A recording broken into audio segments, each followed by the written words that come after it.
3 years ago, a mother managed to convince the court to strip away a father's parental rights through carefully orchestrated lies and manipulation. When the father finally secured a chance to have his case reheard, she strode into the courtroom full of confidence, certain no one could see through her facade. But when it was the young girl's turn to speak, her shocking revelation would leave the entire courtroom in stunned silence. Comment where you're watching from today, and if you like these stories, don't forget to subscribe. The marble steps of the courthouse loomed before 12-year-old Julia Carter as she arrived with her mother, Karen Blake. The crisp air held a tense anticipation, matching the knot in Julia's stomach. Her small frame seemed to shrink further in her fashionable oversized clothes as she followed her mother's hurried steps. Karen's high heels clicked sharply against the concrete, each step punctuating the silence between them. Julia's eyes darted nervously, taking in the imposing building before them. The courthouse loomed large, its stone facade a stark reminder of the gravity of the day ahead. As they approached the entrance, a man in a crisp suit stepped forward to greet them. "Good morning, Ms. Blake, Julia," he said, his voice carrying a practiced calm. "I'm Thomas Hale, your lawyer." Karen nodded curtly, her over-glamorous appearance a stark contrast to Thomas's polished professionalism. "Let's get this over with," she muttered, ushering Julia forward. They joined the queue for the security check, the line moving slowly as each person passed through the metal detectors. Thomas leaned in close, speaking in hushed tones. "Remember our strategy," he emphasized.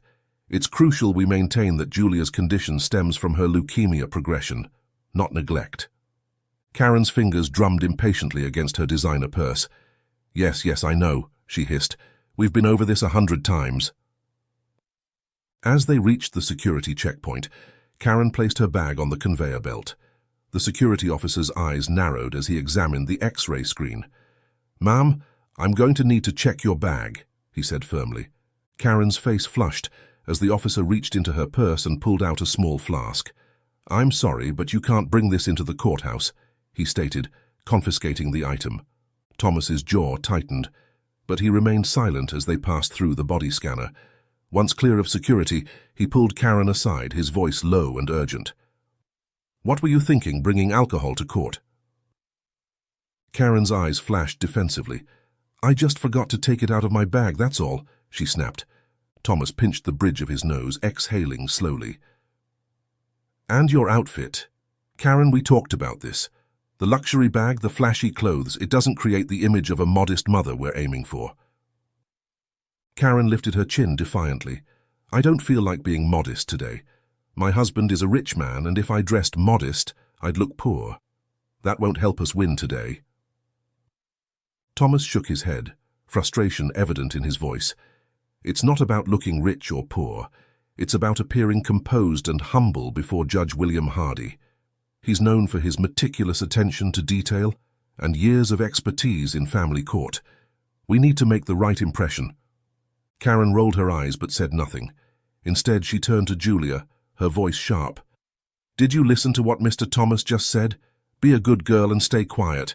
Leave the talking to adults and don't try anything funny." Julia's quiet "yes, mother" came with practiced obedience. "Repeat what I said," Karen demanded.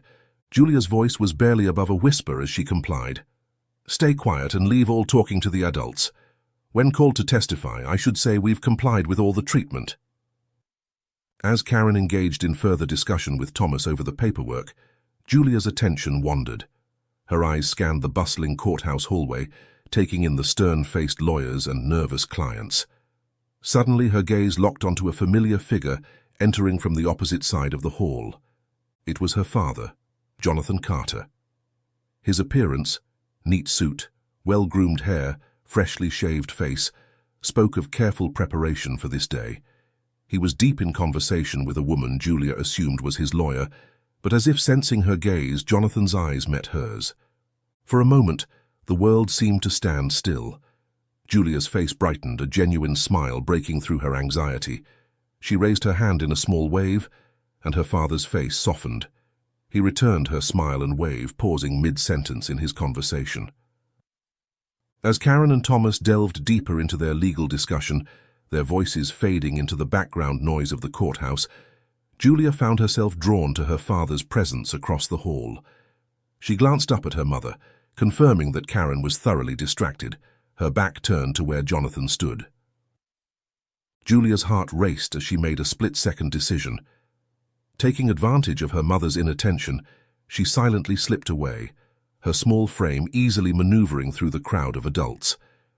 Neither Thomas nor Karen noticed her departure, absorbed as they were in their intense conversation about legal strategies. With each step toward her father, Julia's pulse quickened. The noise of the courthouse seemed to fade away, replaced by the sound of her own breathing and the soft pat of her shoes on the polished floor. Jonathan's welcoming smile grew wider as she approached, and he opened his arms in invitation. Unable to contain herself any longer, Julia rushed the last few steps, practically throwing herself into her father's embrace. "I miss you," she whispered, her voice thick with emotion, as she buried her face in his suit jacket. Jonathan's arms tightened around her, one hand gently stroking her back. "I've missed you too, sweetheart," he murmured, his voice warm and comforting. After a moment, he pulled back slightly, his eyes taking in her appearance. "Your wig looks nice. You look like a princess today," he said softly, knowing it was worn to cover the baldness caused by chemotherapy. Julia blushed, mumbling a shy thank you as she hugged him tighter, relishing the feeling of safety in her father's arms. "How are you doing, love?" Jonathan asked, his tone gentle but tinged with concern. "Any news from the doctor about your cancer treatment?" Julia's expression grew serious as she considered her response. "The chemo is still going on," she said hesitantly, "but I've been sick a lot these past few months. I've missed a lot of school days."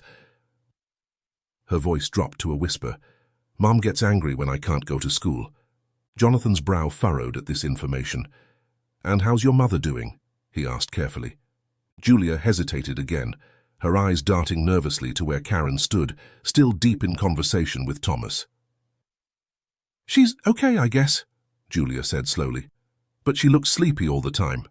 Maybe because she's always taking care of me when I'm sick." "I see," Jonathan said, his tone neutral. "And have you been taking your medicine regularly?" At this question, Julia's demeanor changed subtly. She shifted her weight from one foot to the other, her gaze dropping to the floor. "Well, Mom sometimes forgets," she admitted quietly. "And the medicine cabinet is often locked. I can't always get to my medicine when I need it." Jonathan's eyebrows shot up in surprise. "The cabinet is locked? Why would that be?" Julia shrugged, her voice small. "Mom sometimes leaves it open, but more often it's locked. I don't know why." As they talked, Jonathan's lawyer, who had been observing nearby, discreetly took notes on a small pad. Sensing Julia's discomfort with the topic, Jonathan decided to change the subject. "Hey," he said, his tone lightening, "remember the last time you came over to my house? You loved swimming in the pool." Julia's face lit up at the memory. "Oh yes, can I come swimming again soon? I really like it there." Jonathan smiled, though there was a hint of sadness in his eyes. "I hope so, sweetheart. After today, we might be able to see each other more often." Confusion clouded Julia's features. "Really? Why today?" Realizing Julia didn't fully understand the purpose of the court proceedings, Jonathan paused, considering how to explain. Finally, he said, "Let me tell you a story, Julia. It's about two parent birds caring for their baby chick." Julia nodded, her attention captured by her father's words. "One of the parent birds was very focused on building a fancy nest," Jonathan began. "It wanted the nest to look impressive to all the other birds, but while it was busy doing that, it sometimes forgot to feed the baby bird." Julia's brow furrowed as she listened intently. "The other parent bird," Jonathan continued, "was more concerned about making sure the chick was healthy and happy. It worked hard to find the best worms and seeds for the baby." "What happened to the baby bird?" Julia asked, her voice small. Jonathan's voice grew softer. "Well, one day an old owl, think of it as a judge for birds, came to the nest. The old owl saw that the baby bird wasn't as healthy as it should be, so it had to decide which parent bird should take care of the chick." Julia's eyes widened with understanding. Is that what's happening today? Jonathan nodded gently. Something like that, yes. The judge, our owl, is going to listen to both sides and decide what's best for you. For a moment, Julia's face reflected sadness, but then her father managed to draw a small giggle from her with a silly bird impression.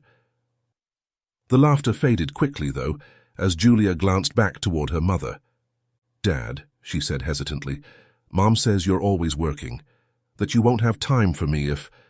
Jonathan knelt down to Julia's eye level, his expression serious. Julia, listen to me. No matter what happens, you will always be my top priority. Yes, I work hard, but I promise you, I will always make time for you. We'll figure it out together. Okay? Julia nodded, a small smile returning to her face. As they continued to talk quietly, neither noticed Karen finally realizing Julia's absence and turning to scan the crowded hallway. Karen's conversation with Thomas came to an abrupt halt when he suddenly pointed across the hall, his eyes widening. "Miss Blake, where's your daughter?" he said urgently. "Julia's not here." Karen whirled around, her eyes scanning the crowd until they locked onto Julia and Jonathan. Her face darkened instantly, a storm of emotions flashing across her features, anger, fear, and something that looked almost like jealousy. "Karen, wait," Thomas began, but she was already moving, storming across the hall with purposeful strides. Thomas followed close behind, trying to maintain a professional calm even as tension radiated from Karen's every movement. Julia, spotting her mother's approach, instinctively shrank back, stepping slightly away from Jonathan. The warmth and comfort she had felt moments ago evaporated, replaced by a familiar anxiety. Karen reached them in seconds, roughly yanking Julia's arm and pulling her further from Jonathan. "Stay away from her," she snarled, her voice low but filled with venom. "Or have you forgotten about the restraining order, Jonathan?" "Mom, it's okay," Julia protested weakly, her voice barely above a whisper. "Dad was nice to me, we were just talking." "Be quiet," Karen snapped, silencing Julia with a harsh glare. Jonathan stood his ground, his posture tense but controlled. As Karen berated him, he caught a whiff of something on her breath, something all too familiar. His eyes narrowed slightly as he interrupted her tirade. "Have you been drinking again, Karen?" he asked quietly, his tone more of observation than accusation. The question hit Karen like a physical blow. She recoiled slightly before her fury reignited. "How dare you?" she hissed. "You're making up lies to damage my reputation. I haven't touched a drop." "I'm just saying what I observe," Jonathan replied evenly. "There's no need for aggression if it's not true." Karen's face contorted with rage. Without warning, she shoved Jonathan's shoulder hard. "You bastard," she spat. "You think you can waltz in here and—" "Mom, stop!" Julia cried out, trying to step between her parents. But Karen, lost in her anger, roughly pushed Julia aside. The girl stumbled, losing her balance and falling to the floor. In an instant, Jonathan's lawyer was at Julia's side. "Are you all right?" she asked gently, offering her hand. "I'm Rebecca Green, your father's attorney."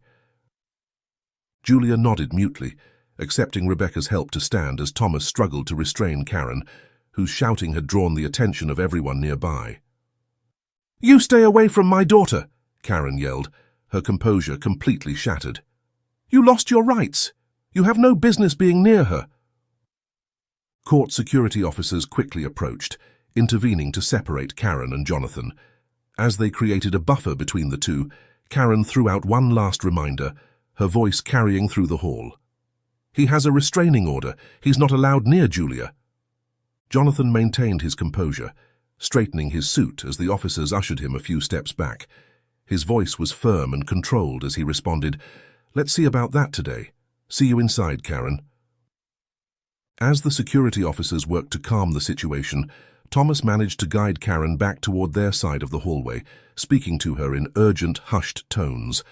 Rebecca returned Julia to them, her expression a mix of concern and professional detachment.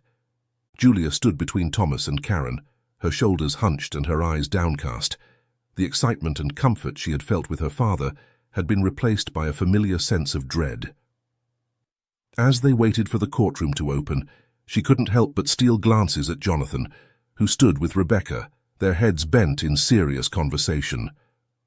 The tension in the hallway was palpable as both parties underwent additional security checks due to the commotion. The sharp clinks of metal detectors and the low murmurs of security guards were the only sounds breaking the uneasy silence until they confirmed everyone safe. Julia's court-appointed advocate arrived and joined them, placing a reassuring hand on the girl's shoulder and a greetings to Karen and Jonathan. The girl flinched at first, startled by the touch, but quickly relaxed into it. The look of her advocate sent chills in Julia's bones. She looked repeatedly between her and Karen. "Just stay calm," the advocate murmured, her voice firm but quiet, like the steadying keel of a boat in rough waters. "Thank you, Maria," Julia said, but her fingers had gone to picking her nails. Her mind was a whirlwind of emotions, guilt, fear, and a faint, flickering ember of hope. The advocate's hand gave her shoulder a gentle squeeze, drawing her back to the present. "Whatever happens next," the woman said, meeting Julia's eyes, "we'll face it together." Julia exhaled shakily. She wasn't sure if she believed those words, but for now they were enough to keep her standing. The heavy wooden doors of Judge William Hardy's courtroom swung open with a solemn creak. A court officer stood at attention, his voice carrying through the tense hallway. "Carter versus Blake. All parties please enter." Julia felt as if she were moving through a fog as she followed the adults into the courtroom. The room seemed impossibly large, with high ceilings and dark wood paneling that seemed to absorb what little warmth the morning sun provided through the tall windows. Karen and Thomas took their positions on one side of the room, Karen's posture rigid and her chin lifted in defiance. Across the aisle, Jonathan and Rebecca settled into their seats, their demeanor calm but determined. Julia was guided to a seat between Thomas and her court-appointed advocate, her small form almost disappearing between them. As they waited for the judge to enter, Julia's eyes darted between her parents.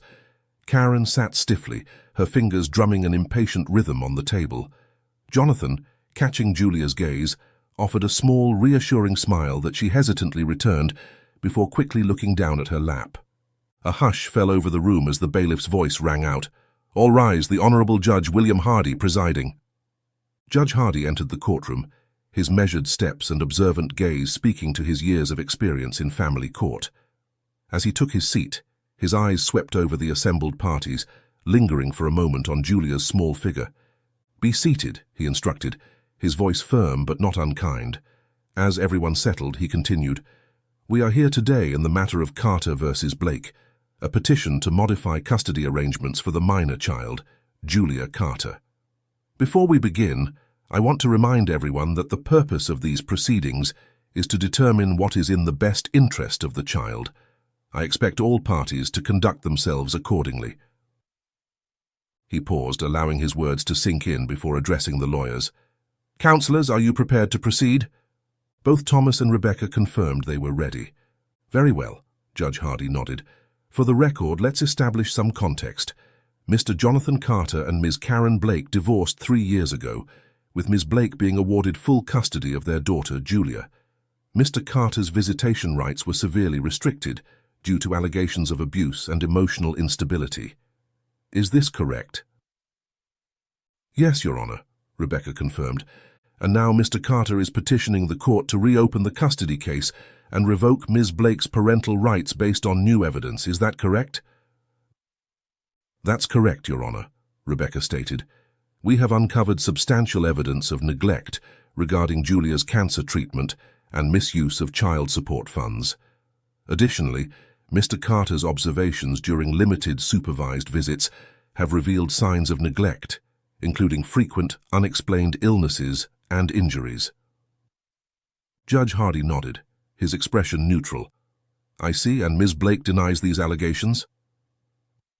"Absolutely, Your Honor," Thomas interjected. "We maintain that Julia's health issues are a result of her ongoing battle with leukemia, not neglect." "Very well," Judge Hardy said. "We'll hear all the evidence in due course. Let's begin with opening statements. Ms. Green, as the petitioner, you may proceed." Rebecca stood, her posture confident as she addressed the court. "Your Honor, this case is about more than custody. It's about the safety, well-being and future of a child who has been neglected and emotionally harmed by her custodial parent. We will prove that Ms. Karen Blake deliberately misused child support funds intended for Julia's care, engaged in abusive behavior, and manipulated previous court proceedings to unjustly strip Mr. Jonathan Carter of his parental rights. Today, we seek to rectify this grave injustice and ensure Julia's future is placed in safe hands. As Rebecca spoke, Julia's eyes widened, her gaze flicking between her mother's increasingly tense posture and her father's steady presence. Judge Hardy turned to Thomas.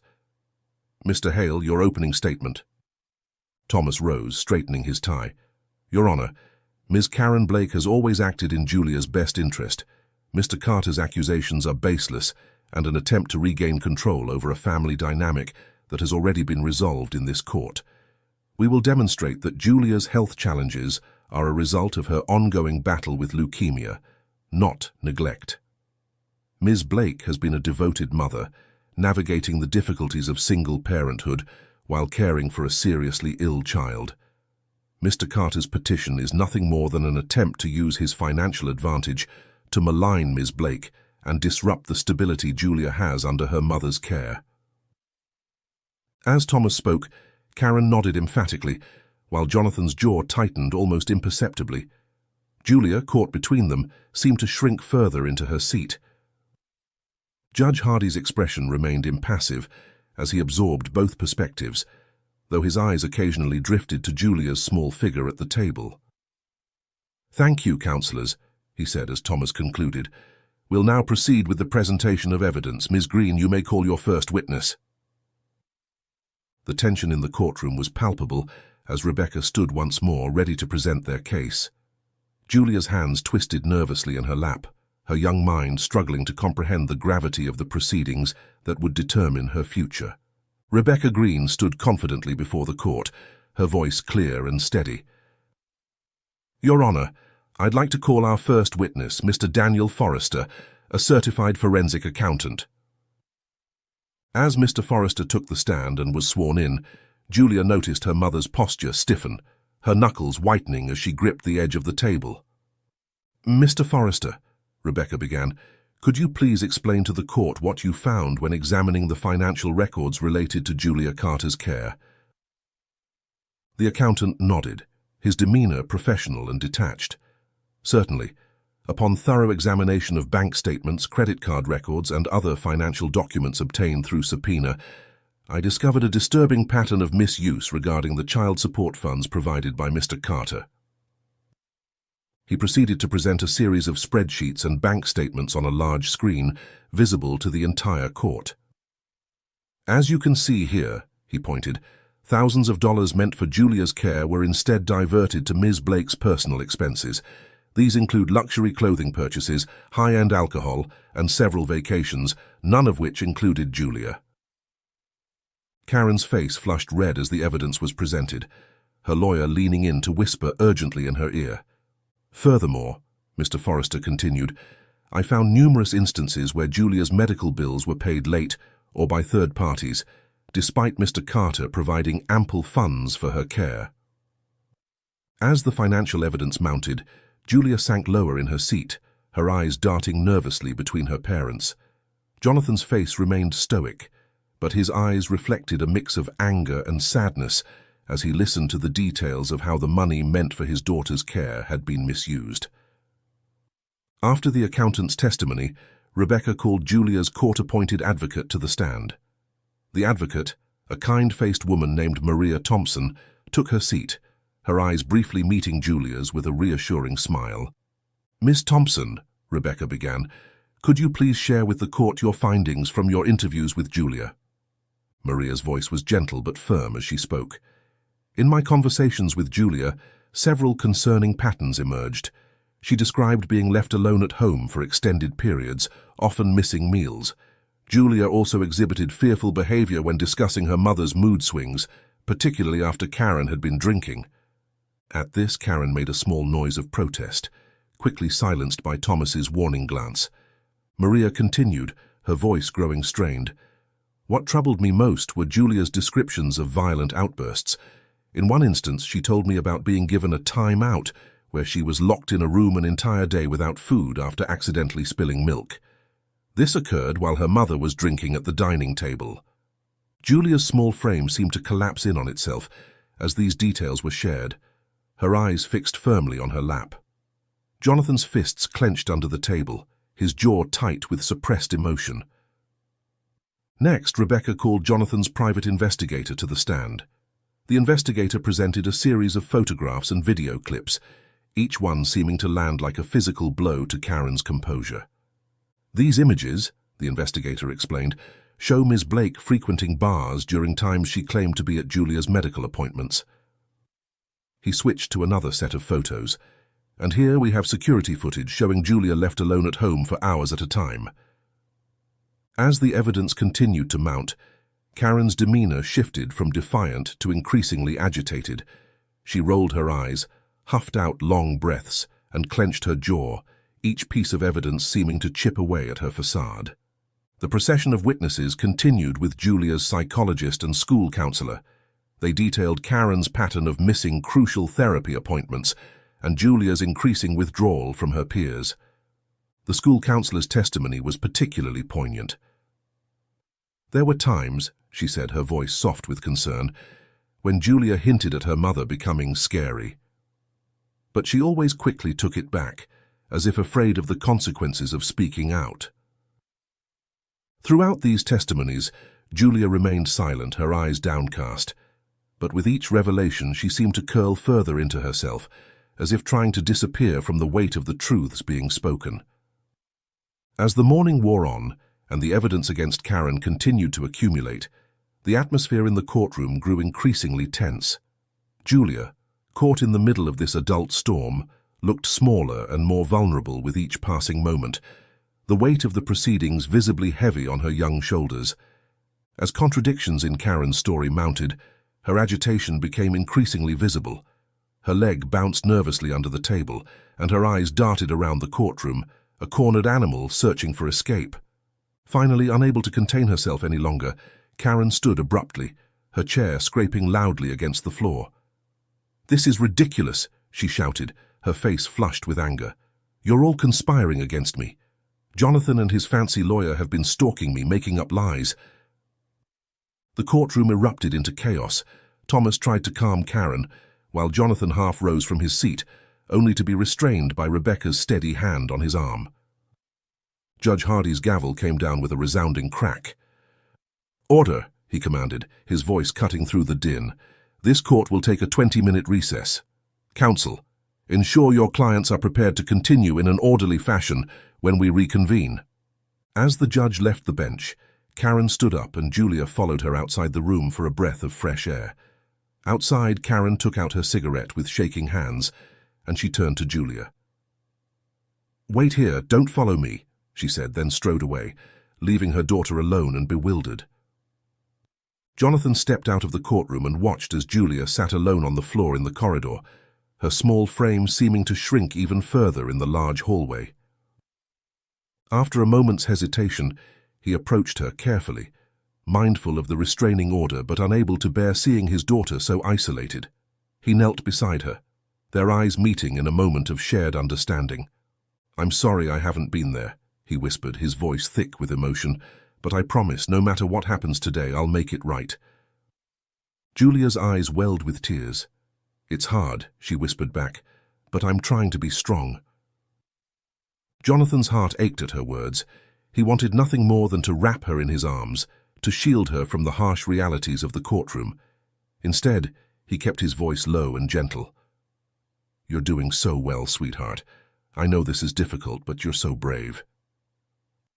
"I think Mom is angry." She looked up to Jonathan. He paused, choosing his next words carefully. "Julia, if anything is wrong, if your mother has hurt you in any way, you can tell me. You can count on me. I will do everything in my power to make sure you're safe and happy." Julia's eyes glistened with unshed tears. She opened her mouth as if to speak, her hand moving to her wig as if she might remove it. But before she could say anything, Karen returned, the smell of cigarette smoke and alcohol clinging to her clothes. "What the hell do you think you're doing?" Karen snarled, storming towards them. "I left for 5 minutes and you can't keep your hand from my daughter." Karen looked around and called a security standing by inside the courtroom. "Security! He's violating the restraining order!" Jonathan stood quickly, his hands raised in a placating gesture. "Karen, please, I was just checking on our daughter." "She's not your daughter anymore," Karen spat. "You lost that right." As security officers approached, Jonathan pointed out the fresh smell of alcohol on Karen's breath. "Have you been drinking during the recess?" he asked, his voice a mix of disbelief and anger. Karen's face contorted with rage. "How dare you? You're just trying to make me look bad." The argument escalated quickly, with Julia caught in the middle, her eyes wide with fear. Court security officers intervened, physically separating Jonathan and Karen. In the chaos, Karen grabbed Julia's arm and dragged her towards the women's restroom. Once inside the empty space, Karen's facade crumbled. "How dare you talk to him?" Karen hissed. "After everything I've done for you." Through her tears, Julia found her voice. "I miss him, Mom. Why can't we be a family again?" Karen's eyes flashed dangerously. "You ungrateful child, your father is only acting nice now.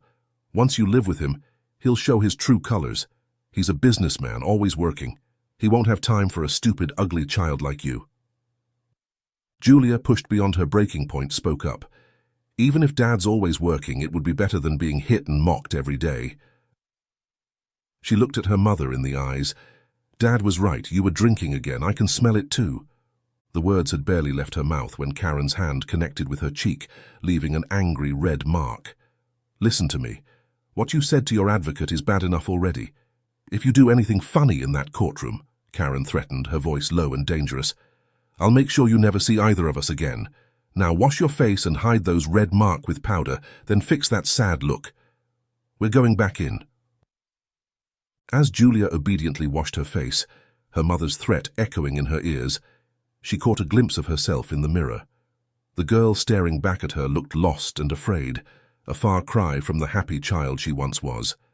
With trembling hands, she applied the face powder her mother handed her, doing her best to hide the red mark on her cheek. Outside the restroom, the corridor buzzed with tension as everyone prepared to re-enter the courtroom.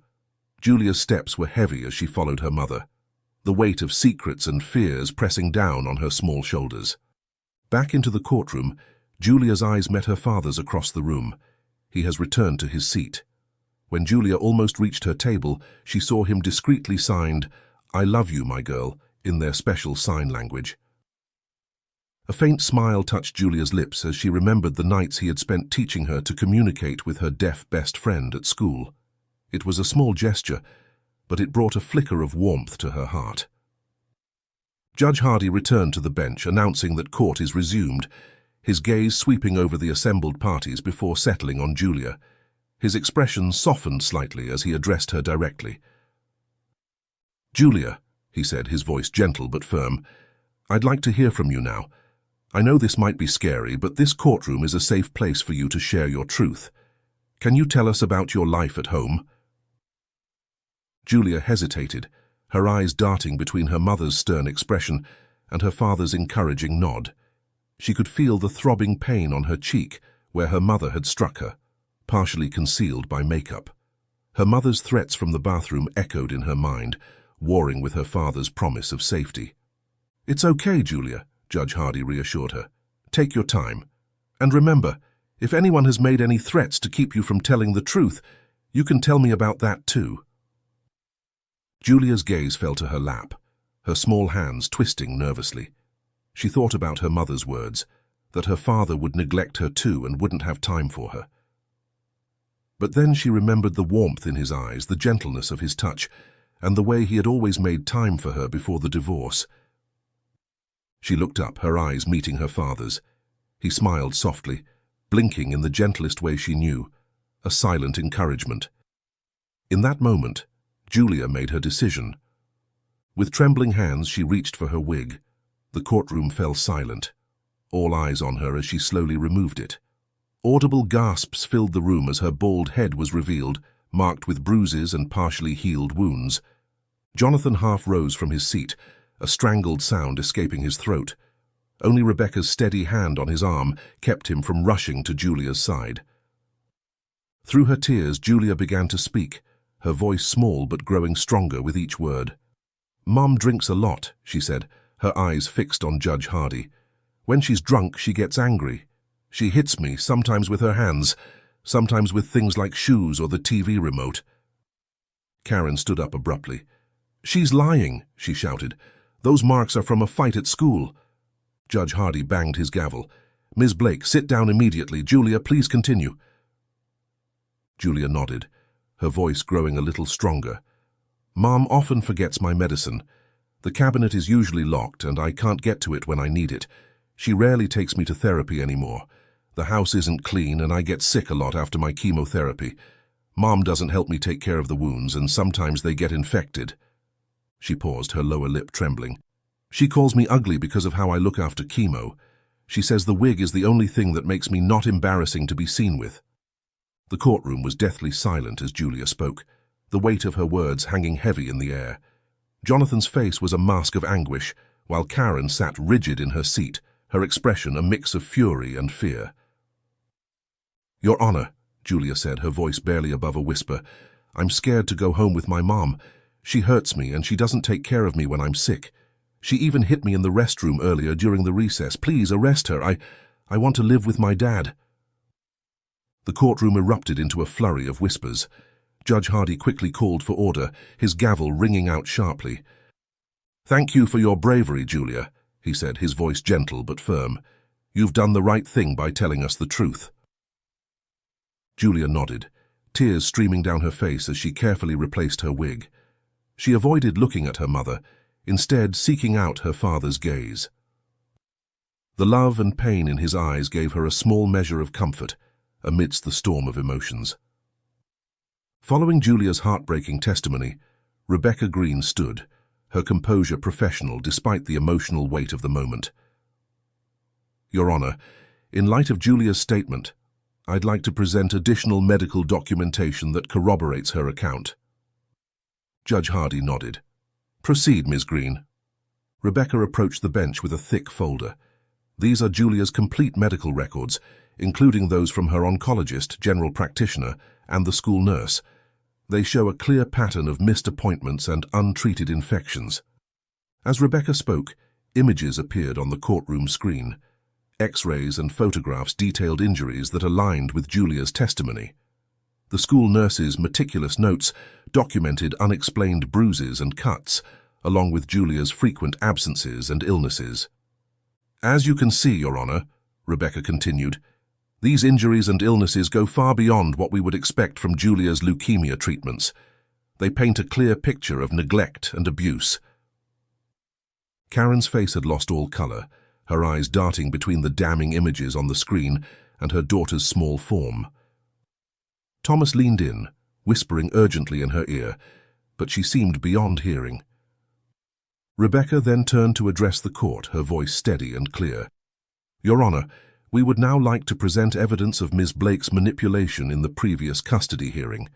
Our investigation has uncovered falsified evidence that was submitted to paint Mr. Carter as an unfit parent." She produced a series of documents, displaying them on the courtroom screen. These include fabricated claims of abuse and altered medical records. Additionally, we have a witness who will testify about being coerced into providing a false affidavit against Mr. Carter. At this, Karen's composure finally crumbled. She stood abruptly, her chair scraping loudly against the floor. "This is all lies," she shouted, her voice shrill with panic. "You can't believe any of this." Judge Hardy's gavel came down hard. "Ms. Blake, control yourself, or you will be held in contempt. Mr. Hale, please control your client." As Thomas struggled to calm Karen, Rebecca called her next witness.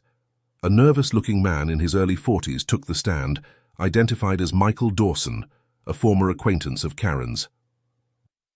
"Mr. Dawson," Rebecca began, "can you please tell the court about the affidavit you signed 3 years ago regarding Mr. Carter's behavior?" Michael swallowed hard, his eyes darting to Karen before focusing on Rebecca. "Yes," he said, his voice shaky. 3 years ago, I signed an affidavit stating that I had witnessed Mr. Carter behaving aggressively towards Julia and Ms. Blake, but that wasn't true. A murmur ran through the courtroom. Judge Hardy called for silence before motioning for Michael to continue. "Ms. Blake approached me," Michael explained. "She said she needed my help to keep Julia safe from her father. She told me what to write in the affidavit, and she threatened to reveal some personal information about me if I didn't comply. I'm ashamed to say I gave in to her demands." As Michael spoke, Karen's face contorted with rage. She lunged forward, pointing an accusing finger at him. "You lying bastard," she screamed. "We had a deal." "Ms. Blake," Judge Hardy's voice boomed through the courtroom, "this is your final warning. One more outburst and you will be removed from this courtroom. Mr. Hale, control your client or I will have her restrained." Karen sank back into her seat, her body trembling with suppressed fury. Julia, watching from her seat, seemed to shrink even further, her eyes wide with fear. Rebecca then called the private investigator back to the stand. He presented a detailed report, complete with photographic and video evidence. "Our surveillance revealed a consistent pattern of neglect," the investigator explained. He displayed security camera footage showing Julia left alone for hours at a time, often late into the night. "We also documented Ms. Blake's frequent visits to bars and liquor stores, often during times when Julia had scheduled medical appointments." He then presented financial records showing unauthorized withdrawals from Julia's medical fund, correlating them with Karen's personal expenses. "Furthermore," the investigator continued, "we have statements from several neighbors who reported hearing frequent disturbances from Ms. Blake's residence, including sounds of arguments and what they described as a child crying." As the evidence mounted, Karen's demeanor shifted from defiant to increasingly erratic. She interrupted the proceedings multiple times, each outburst further damaging her credibility. Thomas attempted to dismiss the allegations, claiming Julia's wounds were from chemotherapy side effects, but the medical evidence and Julia's detailed account of the abuse made his arguments ring hollow. The final witness was a child psychologist specializing in abuse cases.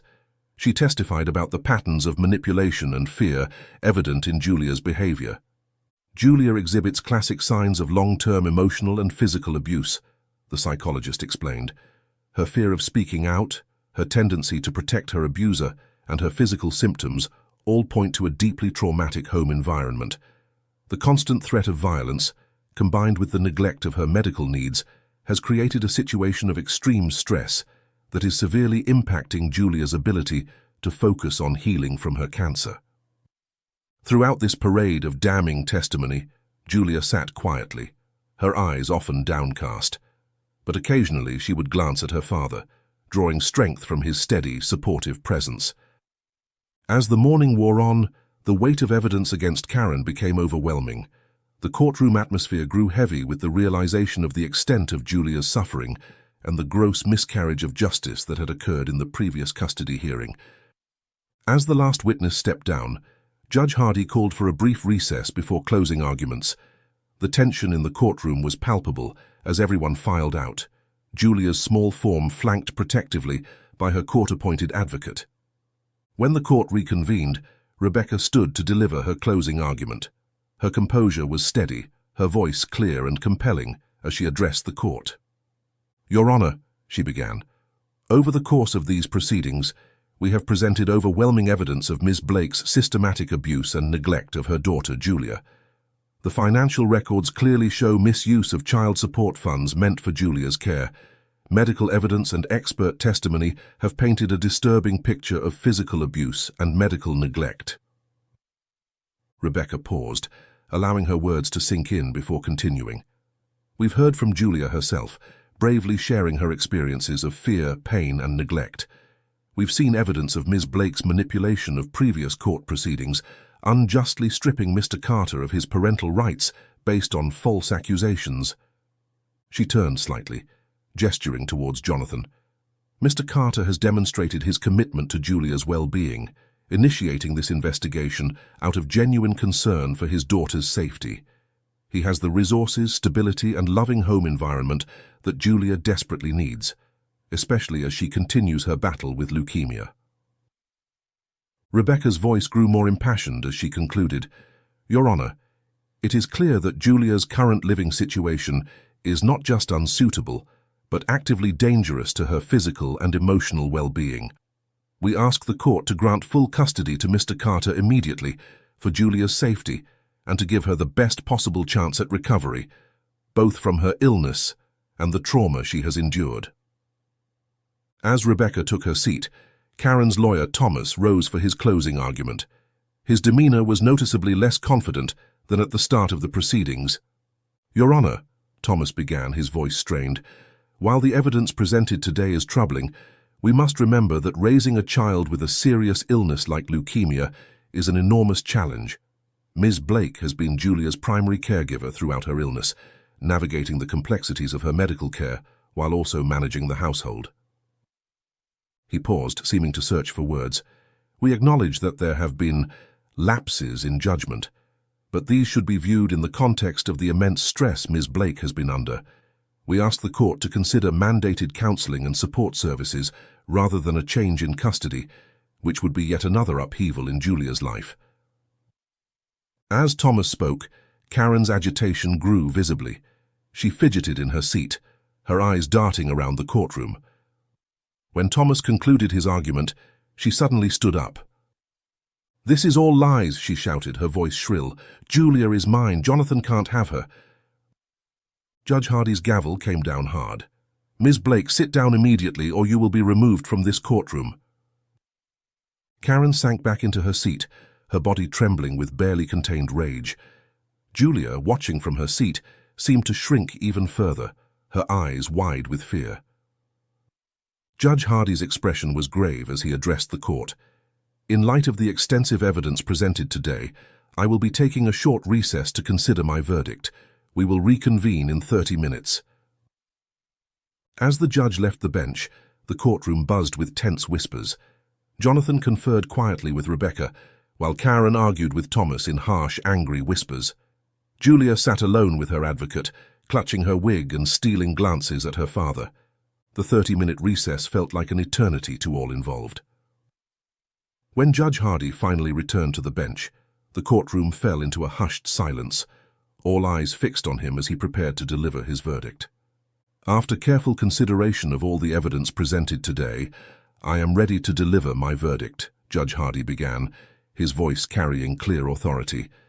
"This case has revealed a deeply troubling situation, one that demands immediate action for the safety and well-being of the child involved."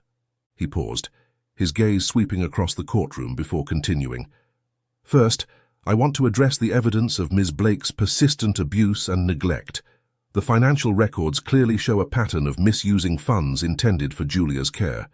The medical evidence, coupled with Julia's own testimony, paints a disturbing picture of physical abuse and medical neglect that has put Julia's health and life at risk."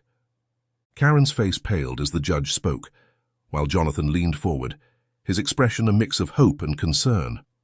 "Furthermore," Judge Hardy continued, "the evidence of manipulation in previous custody hearings is extremely serious. The false testimony and altered documents presented 3 years ago led to a gross miscarriage of justice, unjustly stripping Mr. Carter of his parental rights." The judge's voice grew stern as he addressed Karen directly. "Ms. Blake, your actions have not only endangered your daughter's physical health, but have caused deep emotional trauma. Your behavior in this courtroom today has only reinforced the concerns about your ability to provide a stable, nurturing environment for Julia." Karen seemed to deflate under the judge's words, her earlier defiance crumbling into a look of despair. Judge Hardy then turned his attention to Jonathan.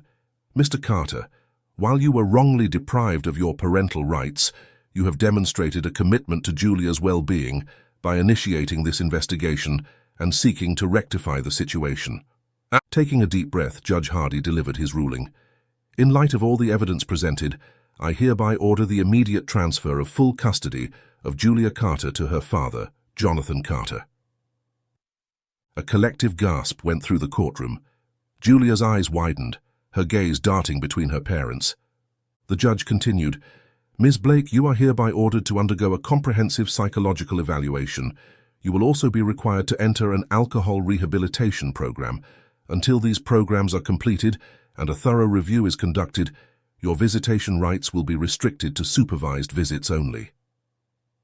Karen let out a strangled cry, but Judge Hardy pressed on. I am also appointing a guardian ad litem to oversee Julia's transition and ensure her ongoing care and safety. This guardian will work closely with Mr. Carter and Julia's medical team to ensure all her needs are met. Judge Hardy's voice softened slightly as he addressed Julia directly. Julia, I know this has been a difficult and scary process for you, but I want you to know that your bravery in speaking up today has helped ensure your safety and well-being moving forward. As the judge concluded his ruling, the courtroom erupted into a flurry of activity. Court officers moved to take Karen into custody on charges of child abuse, neglect, and financial exploitation. She struggled briefly, making one last attempt to reach Julia. You can't do this, Karen screamed, her voice raw with emotion. She's my daughter.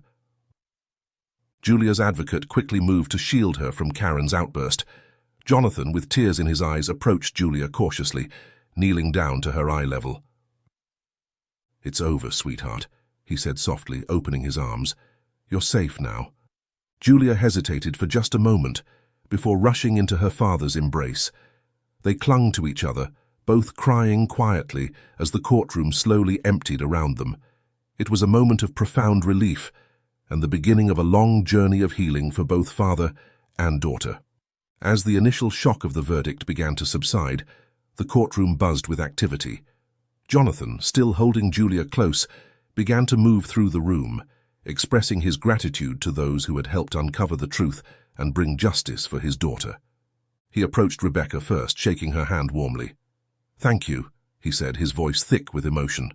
Your thorough investigation and unwavering support made all the difference. Rebecca smiled, her professional demeanor softening slightly. It was my honor to help, Mr. Carter. Julia's bravery made our job much easier. Next, Jonathan turned to the private investigator, school officials and medical professionals who had testified. Each received personal thanks for their courage in coming forward.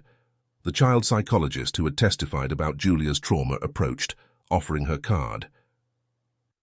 Julia will need ongoing support to process everything she's been through, she explained gently. Please don't hesitate to reach out if you need any guidance or resources. Jonathan nodded gratefully, tucking the card carefully into his pocket. Throughout these interactions, he kept a protective arm around Julia, who remained close to his side, her eyes wide as she took in the flurry of activity around her. Meanwhile, Rebecca was busy helping Jonathan collect and organize the necessary paperwork. She handed him a thick folder, explaining its contents. Here's everything you'll need for the immediate future, she said. New custody agreements, medical transfer authorizations, school documentation updates, and copies of the restraining order against Karen. I've also included contact information for the guardian ad litem who will be overseeing Julia's transition. As Jonathan reviewed the documents, the court-appointed guardian approached. She was a kind-faced woman in her 50s with a calm demeanor that immediately put Julia at ease. Mr. Carter, Julia, she greeted them warmly. I'm Marilyn Lawson, the guardian ad litem assigned to your case. I'd like to discuss the immediate next steps with you, if that's all right. Jonathan nodded, guiding Julia to a nearby bench where they could sit and talk. The most pressing matters are Julia's medical care and emotional support, Sarah began. We'll need to schedule a comprehensive medical evaluation to assess her current condition and adjust her treatment plan as necessary. I'd also recommend starting therapy sessions as soon as possible to help Julia process everything she's been through. As Sarah spoke, Julia listened intently, her small hand gripping her father's tightly. Jonathan nodded, taking mental notes of everything the guardian was saying. Of course, he agreed. Julia's health and well-being are my top priorities. We'll make sure she gets all the care and support she needs. Marilyn smiled approvingly. That's excellent, Mr. Carter. I'll be checking in regularly to ensure everything is going smoothly and to offer any additional support you might need during this transition period. As they continued to discuss the details of Julia's care plan, the courtroom had largely emptied. The last to leave was Karen, escorted by officers. As she passed by, she cast one last bitter glance at Jonathan and Julia. Julia instinctively pressed closer to her father, who tightened his protective embrace around her. With the immediate legal proceedings concluded and a plan in place for moving forward, Jonathan and Julia prepared to leave the courthouse. It had been a long, emotionally draining day, but as they gathered their belongings, there was a palpable sense of relief and hope for the future. As Jonathan and Julia stepped out of the courthouse, the afternoon sun streamed through high windows, casting long shadows across the polished floor. The bright light seemed symbolic of their new beginning, a stark contrast to the dark proceedings they had just endured. Jonathan guided Julia through the corridors, his hand protective on her shoulder. They moved slowly, both physically and emotionally drained from the day's events. As they approached the exit, Jonathan paused, kneeling down to Julia's eye level. "Are you ready to go home, sweetheart?" he asked gently. Julia nodded, a small smile tugging at the corners of her mouth. "Yes, Dad," she said softly. As they walked to the car, Jonathan couldn't help but marvel at the strength his daughter had shown. Despite everything she had been through, she was still able to smile, still able to trust. It filled him with both pride and a fierce determination to never let her down again. Once in the car, Jonathan turned to Julia before starting the engine. "I want you to know," he began, his voice thick with emotion, "that you will never have to suffer like that again. I promise you, Julia, I will do everything in my power to keep you safe and make sure you're happy." Julia's eyes welled with tears, but she nodded, reaching out to take her father's hand. "I know, Dad," she whispered. As they drove, Jonathan broached the subject of her ongoing treatment and therapy. "We're going to make sure you get the best care possible," he explained. "There will be doctor's appointments and therapy sessions, but we'll face it all together, okay?" Julia nodded, then hesitated before speaking. "Dad," she said quietly, "Mom said you'd be too busy for me, that you're always working and won't have time." Jonathan's heart clenched at her words. He took a deep breath before responding, determined to be honest with his daughter. "Julia, I want you to know that yes, I do have a lot of responsibilities with my work. Running a company takes time and effort." He paused, glancing at Julia, to gauge her reaction before continuing. "But I promise you, absolutely promise you, that you are my top priority. I will adjust my schedule, delegate tasks, do whatever it takes to make sure I'm there for you. We have a lot of lost time to make up for, and I intend to do just that." Julia seemed to consider this for a moment before nodding. "Okay, Dad," she said, her voice a little stronger. "I believe you." As they pulled into the driveway of Jonathan's house, now their house, Jonathan turned to Julia. "What would you like to do first?" he asked, wanting to start their new life together on a positive note. Julia's eyes lit up as she spotted the swimming pool in the backyard. "Can we swim?" she asked, a hint of excitement in her voice for the first time that day. Jonathan laughed, a warm, genuine sound that seemed to lighten the air around them. "Of course we can," he said, relief evident in his voice at seeing a spark of joy in his daughter's eyes. As they got out of the car, Julia paused, looking up at the house that would now be her home. Jonathan knelt beside her, following her gaze. "I know it's a big change," he said softly, "but we'll figure it out together, okay? This is your home now, and I want you to feel safe and happy here." Julia nodded, then surprised Jonathan by wrapping her arms around him in a tight hug. "Thank you, Dad," she whispered. Jonathan hugged her back, blinking back tears. "No need to thank me, sweetheart. This is how it always should have been." As they walked towards the house, hand in hand, both father and daughter felt a sense of hope they hadn't experienced in years. The road ahead would not be easy. There was much healing to be done, both physically and emotionally. But for the first time in a long time, Julia felt safe, and Jonathan felt whole. Their laughter echoed across the backyard as they changed into swimwear and jumped into the pool together. It was a simple moment, but one filled with promise, the first of many happy memories they would create in their new life together.